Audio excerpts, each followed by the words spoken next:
Hello everyone दिनैनि बे गोदान मोनसे भिडिअनि गेजेरजों नोंथांमोनखौ गासैखौबो बरायहरबाय।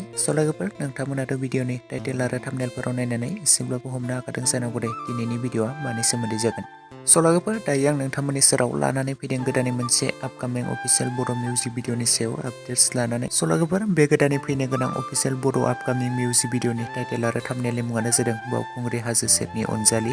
ओमफ्राय लोगोफोर नोंथांमोनाथ' गोबाङानो थांनाय बोसोराव गोबाङानो बावखुंग्रि हाजो सेरनि अनजालि पार्ट 1 खौ गोबाङानो नायखादों आरो नुखादों आरो लोगोफोर बेनिनो पार्ट 2 मिउजिक भिडिअ फैनो थांगासिनो दं लोगोफोर। ओमफ्राय लोगोफोर बे गोदानै फैनो गोनां अफिसियेल बड' आपकामिं मिउजिक भिडिअआवनो गाहायै फाव खालामनायखौ नुनो मोनगोन बर'नि बयजोंबो सिनायजाखानाय लिंसार बसुमतारी बिथांजों लोगोसे फुजि बसुमतारी बिथांमोननि फाव खालामनायखौनो बे पार्ट 2 आवबो नुनो मोनगोन लोगोफोर।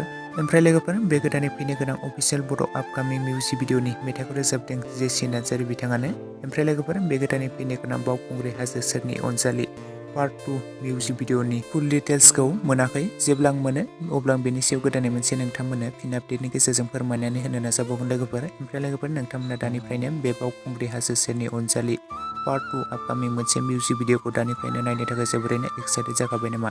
जुदि नोंथांमोना नायनो थाखाय जोबोरैनो एक्साइटेड जाखाबायब्ला कमेन्ट सेक्सननि गेजेरजों लिरना फोरमायहरखादो लोगोफोर। आरो लोगोफोर सोर सोर नोंथांमोना बिथां लिंसार बसुमतारी आरो फुजि बसुमतारीनि फाव खालामनाय मिउजिक भिडिअफोरखौ नायनो मोजां मोनो बेखौबो कमेन्ट सेक्सननि गेजेरजों लिरना फोरमायहरोब्लानो जाबाय लोगोफोर। आरो नोंथांमोना बयबो बे बावखुंग्रि हाजो सेरनि अनजालि पार्ट 2 आपकामिं मोनसे मिउजिक भिडिअखौ नायनो थाखाय बयबो नेनानै थाथ'लायोब्लानो जाबाय लोगोफोर। लोगोफोर लोगोसेनो दासिमनि सुंद' आपडेट भिडिअ बेखिनियावनो। भिडिअखौ नायनानै जुदि नोंथांमोना मोजां मोनदोंब्ला लाइक खालामदो, शेयार खालामदो, लोगोसे चेनेलाव गोदानै फैदोंब्ला साबस्क्राइब खालामनानै खाथिनि बेल आइकनखौबो अल प्रेस खालामना लादो जाहाथे नोंथांमोना बेफोरबायदिनो माखासे गोदान गोदान आपकामिं मिउजिक भिडिअ बर' सावथुनफोरनि आपडेटखौ आंनि बे चेनेलनि गेजेरजों थाबैनो नोंथांमोना मिथिग्रोयो आरो थाबैनो नोंथांमोननि सेराव नटिफिकेसना सहैग्रोनाय बायदि। Thank you for वाचिं।